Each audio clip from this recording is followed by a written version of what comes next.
ஜெய் பவானி என்னோட உறவுகளுக்கு எல்லாமே ஆனந்தமான ஒரு அழகான வணக்கம். எல்லா சொந்தங்கள் என்ன பண்ணிட்டுருக்கீங்க? எந்திரிச்சிட்டிங்களா? உங்களுக்கு இந்த உலகத்தில் வந்துட்டு தொடர்ந்து உங்களை ஏதாவது குறை சொல்லிகிட்டே இருப்பாங்க. உங்களை வந்துட்டு ஒரு குற்றவாளியாகவே பார்க்குறதுக்கு முயற்சி பண்ணுவாங்க. அதை தாண்டி உங்களை வந்துட்டு பார்த்திங்கன்னா, ஒரு தாழ்வு மனப்பான்மைக்கு உருவாக்குறதுக்கு முயற்சி பண்ணுவாங்க. உங்களே கவனிச்சிட்டே இருப்பாங்க. நீங்கள் என்ன மாதிரியான ஒரு செயல் பண்ணுறீங்க? அப்போ வந்துட்டு உங்களோட செயல் வந்து அவங்களுக்கு பிடிச்சு நீங்கள் உயர்ற மாதிரி தெரிஞ்சிச்சு அப்படின்னு சொன்னீங்கன்னா, உங்களை தாழ்த்தி பேச ஆரம்பிப்பாங்க. உங்களை குற்றவாளியாக பேச ஆரம்பிப்பாங்க. அப்படி நீங்கள் பேச ஆரம்பிக்கும்போது நீங்கள் வந்துட்டு தாழ்வு மனப்பான்மைக்குள்ள விழுந்துட்டீங்க அப்படின்னு சொன்னீங்கன்னா, அடுத்த கட்டத்துக்கு உங்களால் எழுந்திருக்கிறதுக்கு முடியாது. உலகம் என்னனாலும் பேசிகிட்டு இருக்கட்டும், நம்மளை சுற்றி இருக்கிறவங்க என்னனாலும் பேசிக்கிட்டு இருக்கோம். நம்ம மனசாட்சிக்கு தெரியும் நம்ம எப்படி வாழ்ந்துட்டுருக்கோம், நம்ம யாருக்காக வாழ்ந்துட்டுருக்கோம் அப்படிங்கிறது நமக்கு தெரியும். அப்படி இருக்கும் பொழுது நீங்கள் இறைவனிடத்தில் தினமும் போராடுங்க. இறைவனிடத்தில் தினமும் போராடுங்க. உங்களோட கஷ்டங்களை சொல்லுங்கள். கண்டிப்பாக இறைவனுக்கு கண்டிப்பாக நம்மளோட கஷ்டங்கள் என்ன அப்படிங்கிறது கண்டிப்பாக புரிய வரும். அதை தாண்டி வந்து பார்த்தீங்கன்னா, நீங்கள் ஒவ்வொரு நேரங்களையுமே வந்து பார்த்தீங்கன்னா, மனசில் சந்தோஷங்களை இழந்துட்டு நீங்கள் கஷ்டப்பட்டுட்டு நீங்கள் வாழும் பொழுது இது உங்கள் உடம்புக்கான நோய் நொடி துன்பத்தாக மாறிடும். இன்னைக்கு வரைக்கும் நான் சொல்லக்கூடியது ஒன்று என்ன அப்படின்னு பார்த்தீங்கன்னா, நம்ம வந்துட்டு நம்மளோட சேர்ந்தவங்களுக்காக அழுகிறதோ, நம்ம பிரார்த்தனை பண்ணுறதோ, அவங்க இல்லைன்னா என்னால் வாழ முடியாதுங்கிற கேள்விகளுக்கோ நம்ம கொண்டு வந்துட்டோம் அப்படின்னு சொன்னீங்கன்னா, இது அவங்களுக்கு தெரிகிற பட்சத்தில் நம்மளை ரொம்ப ரொம்ப ரொம்ப ரொம்ப ரொம்ப கீழ்த்தரமாக நினைக்க ஆரம்பிச்சிடுவாங்க. நம்மளை ரொம்ப நம்மளோட எண்ணங்களை வந்துட்டு அவங்க தப்பாக பயன்படுத்த ஆரம்பிச்சிடுவாங்க. அதனால நம்மளை தேடி வர அன்பை நீங்கள் பயன்படுத்துங்க. நம்மளை தேடி வரக்கூடிய அன்பை பயன்படுத்துங்க. நம்ம ஒரு அன்பை தேடி போகிறோம் அப்படின்னா, அதுக்கு நல்ல விதமான அவங்களுக்கு வாய்ப்பு கொடுக்குறாங்க. நம்ம அன்பை வந்துட்டு அவங்க நல்லபடியாக ஏற்றுக்கிறாங்க, அதுக்கு மரியாதை கொடுக்குறாங்கன்னா, அந்த அன்பை நீங்கள் கொண்டு போய் செலுத்தலாம்.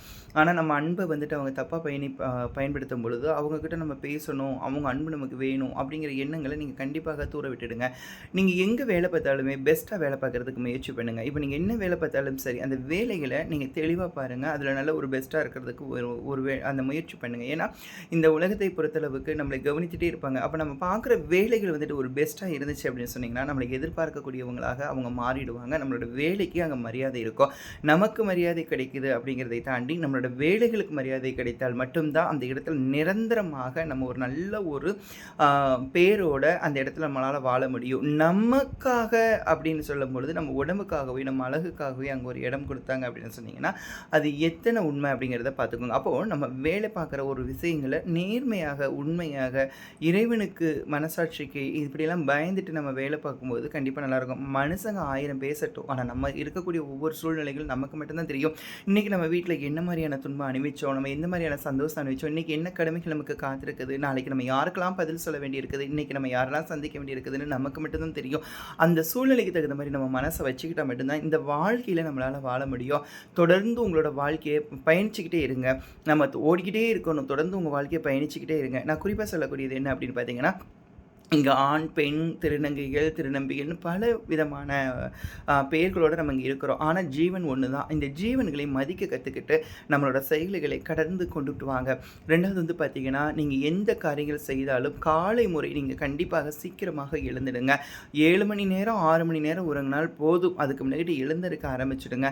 எப்போயுமே நம்ம 4 மணிக்கு எழுந்துருங்க அப்படின்னு சொன்னால் அது கண்டிப்பாக கடினமாகத்தான் இருக்கும். அதனால் நான் அப்படி சொல்ல முடியாது. முயற்சி பண்ணுங்கள். முடியலை அப்படின்னு சொன்னீங்கன்னா ஒரு 6 மணிக்காவது எழுந்துட்டு உங்களோட கடமைகளை முடித்துட்டு நீங்கள் கண்டிப்பாக இறைவனை நீங்கள் ஒரு செகண்ட் நினச்சிட்டு அதுக்கடுத்து உங்களோட பயணங்களை தொடருங்க. நிறைய பேர் சொல்கிறீங்க, காலையில் எழுந்தால் எனக்கு கடன்காரங்கள் தான் ஞாபகத்துக்கு வராங்க. ஏன் கடன் வாங்குறீங்க? என்ன சூழ்நிலைகளுக்காக வாங்குறீங்க? ஏன் அவசியத்தை தாண்டி கடன் வாங்குறீங்க? இருக்கிறத போதும், இருக்கிறத நம்ம வச்சு வாழணும், ஆடம்பரங்கள் வேண்டாம் அப்படிங்கிற நினச்சா இந்த கடன் நம்ம வாங்க போகிறது கிடையாது. கடனை பற்றி பெருசாக நம்ம பேசலாம் ஒரு நாள், கண்டிப்பாக அதுக்கு நான் ஒரு வீடியோ போடுறேன். ஆனால் இன்றைக்கி நீங்கள் எல்லாருமே சந்தோஷமாக இருக்கணும். காலையில் எழுந்து அம்மா சொன்னதை கேட்டுட்டு நீங்கள் கண்டிப்பாக முயற்சி பண்ணுங்கள். எல்லாமே நல்லாயிருக்கும். ஓடிக்கிட்டே இருப்போமா? தாழ்வு மனப்பான்மையிலிருந்து வெளியில் வருவோமா? நம்ம இந்த வாழ்க்கையில் ஜெயிக்கலாமா? நம்ம ஜெயிக்க போகிறோம், நம்ம வெற்றி பெற போகிறோம். நமக்கு தான் இந்த பிரபஞ்சம் உதவி பண்ண போகுது. தர்மத்தின் வழிகளில் நம்ம போகும்போது நமக்கு தோல்வி உண்டா? வாங்க இன்றைக்கி உள்ள பயணத்தை நம்ம தொடரலாம். ஜெய் பவானி.